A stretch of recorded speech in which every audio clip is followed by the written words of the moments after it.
Dear students, good morning all of you. 10th class में geography में manufacturing industries हमारा chapter चल रहा है। प्रीवियस क्लास में हमने क्लासिफिकेशन ऑफ इंडस्ट्रीज हमने इसके ऊपर डिस्कशन किया था। आज की हमारी क्लास में जो हमारे टॉपिक होंगे वो टॉपिक होंगे agro based industries. Agro based industries में हम टेक्सटाइल इंडस्ट्रीज के बारे में पढ़ेंगे। नेक्स्ट जो हमारा टॉपिक होगा कॉटन टेक्सटाइल। इन दोनों टॉपिक के ऊपर जो है आज हम इस क्लास में चर्चा करते हैं। देखते हैं टॉपिक को।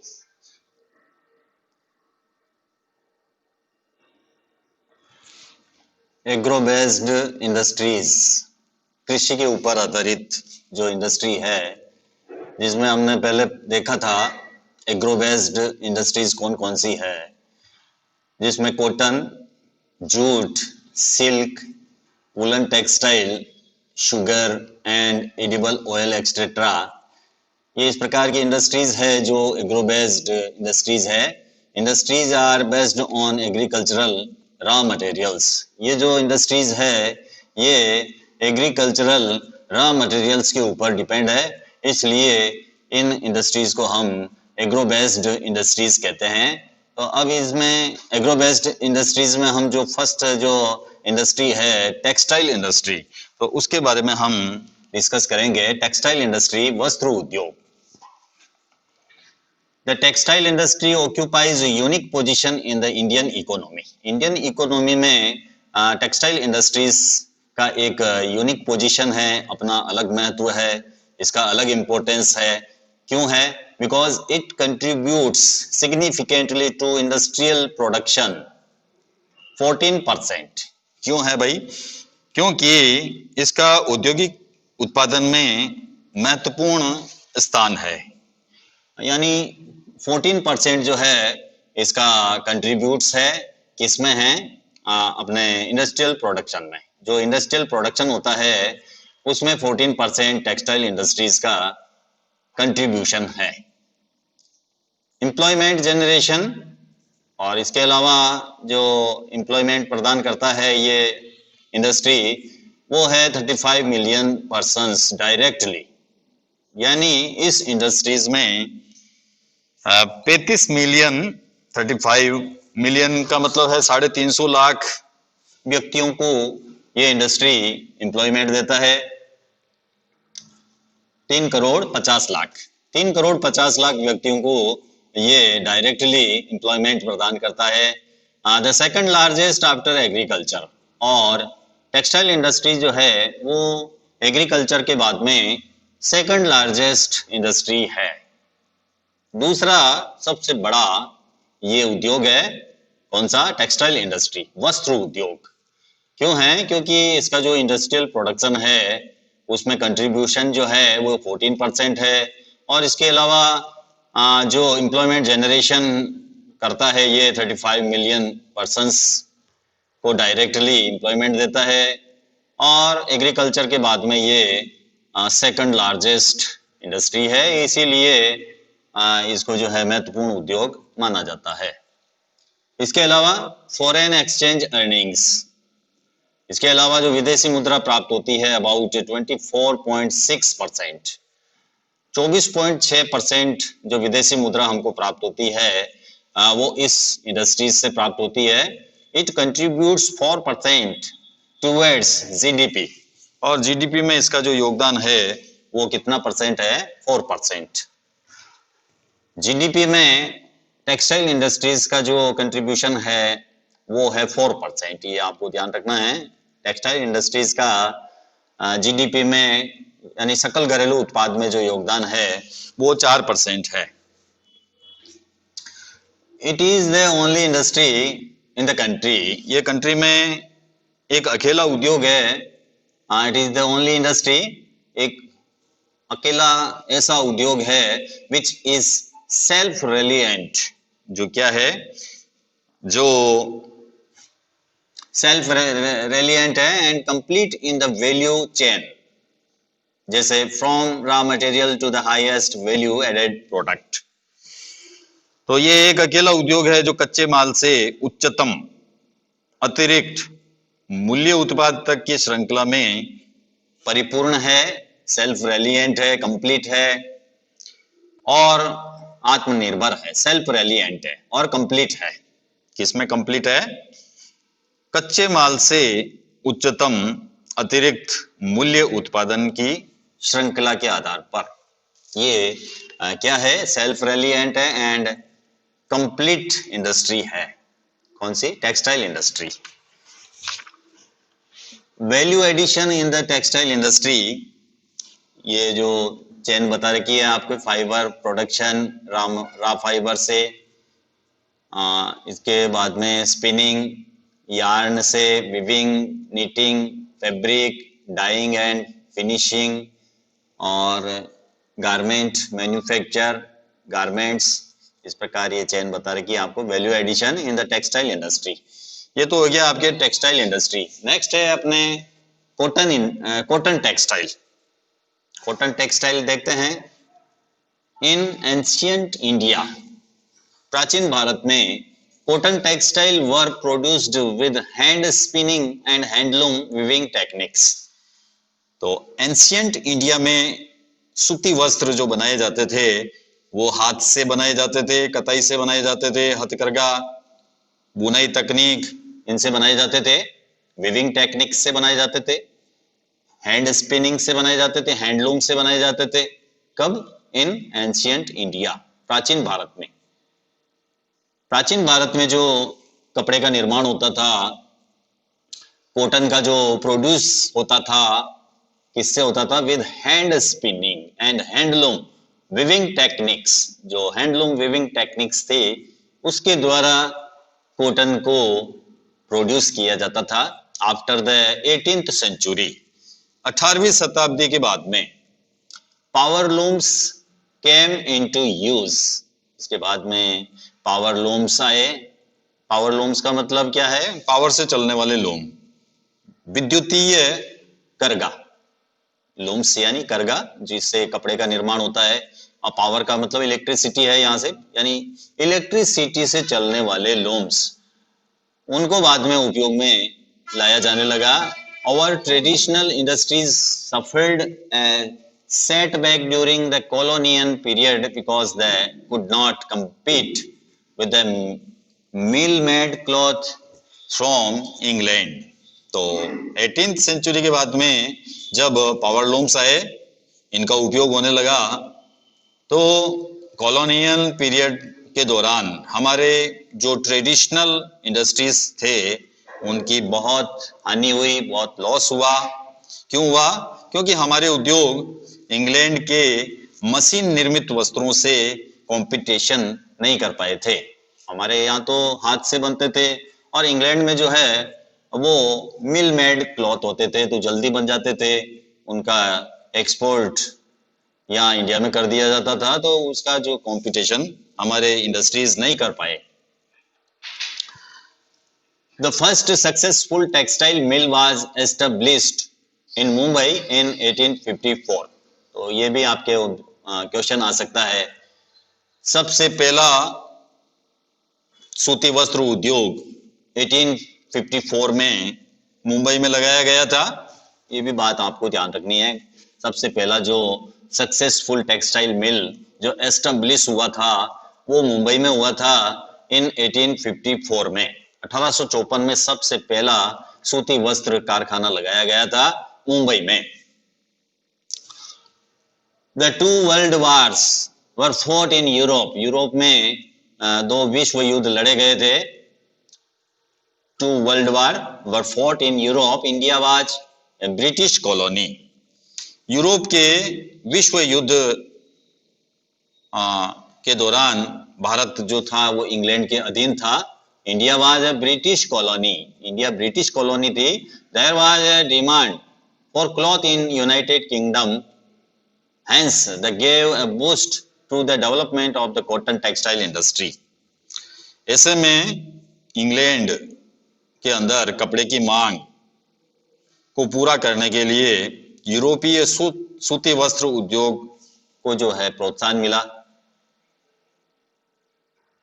एज एन 30 नवंबर 2011, 30 नवंबर 2011 को there were 1946 cotton and human made fibre textile mill in the country. यानी 30 नवंबर 2011 को हमारे देश में 1946 सूती और कृत्रिम रेशों की मिलें थी। 30 नवंबर 2011 के जो डाटा है उस समय हमारे देश में 1946 cotton and human made fibre textile थी यहाँ पर इन द कंट्री के अंदर 2011 में 1946 cotton and human made fibre textile mill थी। About 80% of these are in the private sector, और इनमें से 80% निजी क्षेत्र में थी, and the rest in the public and cooperative sectors, और बाकी की जो मिलें थी वो पब्लिक एंड कोऑपरेटिव सेक्टर्स के अंतर्गत आती थी। 80% तो जो मिले थी वो प्राइवेट सेक्टर के हाथ में थी, और बाकी 20% जो टेक्सटाइल मिले थी वो पब्लिक और कोऑपरेटिव सेक्टर्स के हैंड्स में थी। अपार्ट फ्रॉम दीज, इसके अलावा there are several thousand small factories with 4 to 10 looms, और इसके अलावा छोटी इकाइयां भी थी जिनमें जो लूम्स थे वो थे 4 to 10 लूम्स, 4 से लेकर 10 हथकरघे वाली भी मिलें थी, छोटी मिलें थी। ये इस प्रकार की कई मिलें, छोटी इकाइयां थी। इन द ईयरली ईयर्स, यानी शुरू में, the cotton textile industry was concentrate in the cotton growing belt of Maharashtra and Gujarat. यानी पहले आरंभिक वर्षों में सूती वस्त्र उद्योग एक तो महाराष्ट्र और गुजरात के जो कॉटन प्रोड्यूस जो एरिया है, कॉटन ग्रोविंग जो बेल्ट है महाराष्ट्र की और गुजरात की, वहां तक सीमित थे प्रारंभिक वर्षों में। इन द अर्ली ईयर्स में जो कॉटन टेक्सटाइल इंडस्ट्री थी वो कंसंट्रेटेड थी, कहां पर थी? कॉटन ग्रोविंग बेल्ट में। कॉटन ग्रोविंग बेल्ट जो थे महाराष्ट्र और गुजरात के, वहां पर ही ये कंसंट्रेट थी, सीमित थी। Availability of raw cotton market, transport including accessible port facilities, labour, moist climate etc. contributed towards its localization। तो इसके लोकलाइजेशन के लिए कौन से फैक्टर्स काम करते हैं? यानी जो कपड़ा, ये जो कॉटन टेक्सटाइल है उसके लिए जो फैक्टर्स काम करते हैं वो अवेलेबिलिटी ऑफ रॉ कॉटन, कच्चा कपास चाहिए, कपास की उपलब्धता, इसके अलावा मार्केट, बाजार, ट्रांसपोर्टेशन की facilities including accessible port facilities, जिसमें पोर्ट की निकटता, पोर्ट जो है बंदरगाह वगैरह पास में होने चाहिए ताकि उसको लाया ले जाया जा सके। लेबर, श्रमिक, मोइस्ट क्लाइमेट, इसके लिए मोइस्ट यानी नमी युक्त जलवायु की भी आवश्यकता होती है। इस प्रकार के जो कारक है वो क्या करते हैं? इसके स्थायीकरण को बढ़ावा देते हैं। कंट्रीब्यूटेड टुवर्ड्स इट्स लोकलाइजेशंस में जो कंट्रीब्यूशन होता है जिन फैक्टर्स का, वो availability of raw cotton, market, transportation, port facilities, इस प्रकार की जो फैसिलिटीज है वो इसके लोकलाइजेशंस में कंट्रीब्यूशन करती है।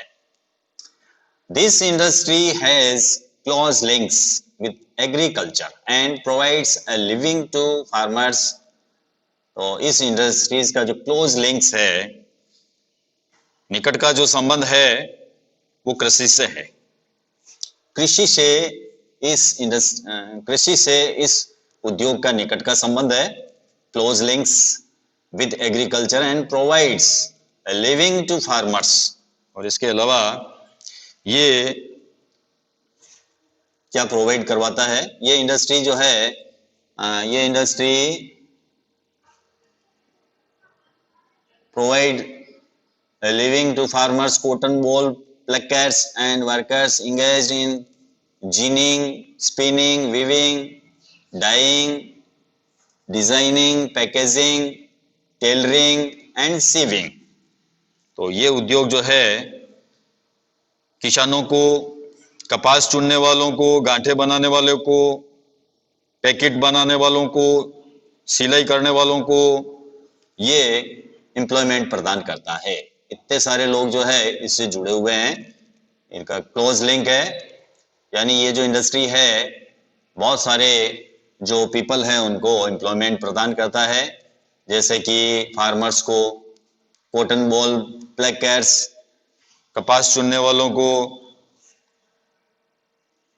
कांटे बनाने वालों को, कपास की वर्कर्स इंगेज्ड इन जिनिंग, जो जिनिंग के कार्य में व्यस्त रहते हैं, स्पिनिंग में, विविंग में, डाइंग में, डिजाइनिंग में, पैकेजिंग में, टेलरिंग में और सीविंग में।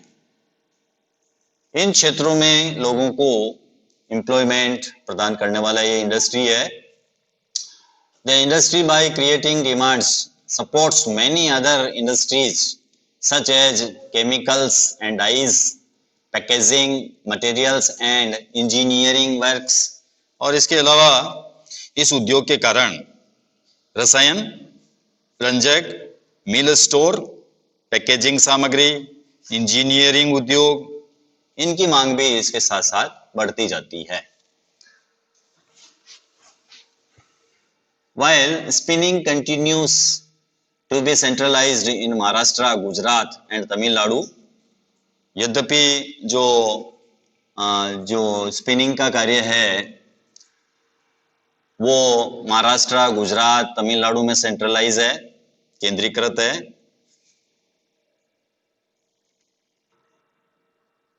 Weaving is highly decentralized to provide a scope for incorporating traditional skills and designing of weaving in cotton, silk, zari, embroidery, etc.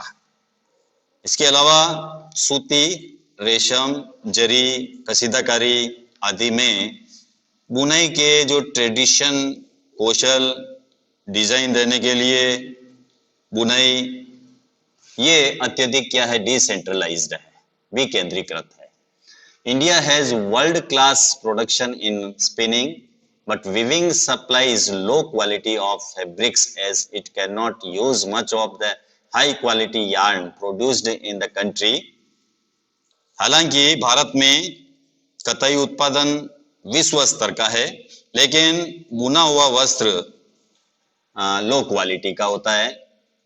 हालांकि इंडिया में जो स्पिनिंग का जो प्रोडक्शन है वो अच्छा है, लेकिन जो बुने हुए वस्त्र है वो यहाँ पर कम गुणवत्ता वाले होते हैं।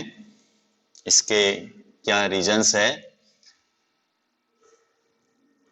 But weaving supplies low quality of fabric as it cannot use much of the high quality yarn। इसका जो रीजन है वो ये है कि यहाँ पर जो यार्न यूज में लिया जाता है वो लो क्वालिटी का होता है, as it can not use much of the high quality yarn produced in the country। weaving is done by handloom, powerloom and in mills। और इसके अलावा बुनाई का जो कार्य है, weaving का जो कार्य है वो किया जाता है हैंडलूम, पावरलूम एंड मिल्स, यानी हथकरघा मिलों के द्वारा ये weaving का कार्य होता है।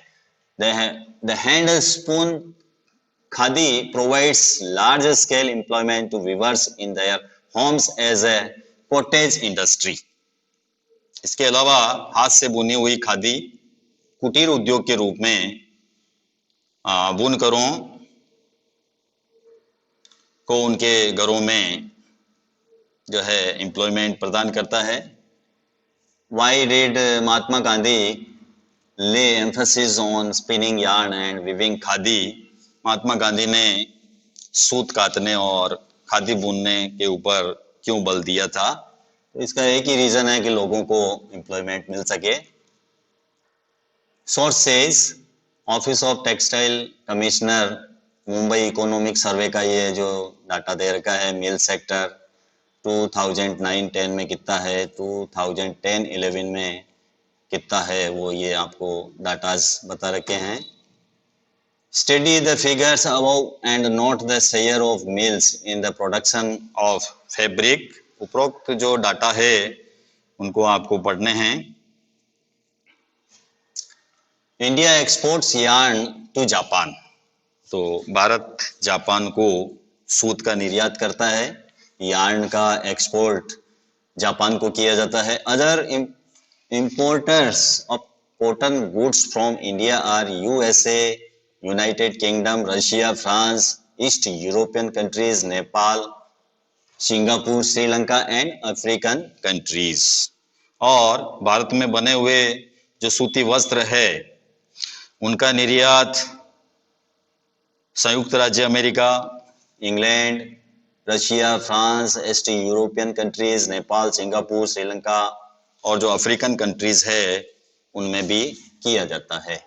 तो इस प्रकार जो है हमारा ये जो टॉपिक था उसका एंड यही होता है। इस मैप को आपको जो है लोकेट एंड लेबल करना है। ये हमारे टेक्सटाइल इंडस्ट्रीज है, इस मैप को आपको देखना है, इसको लर्न करना है। Thank you, have a nice day.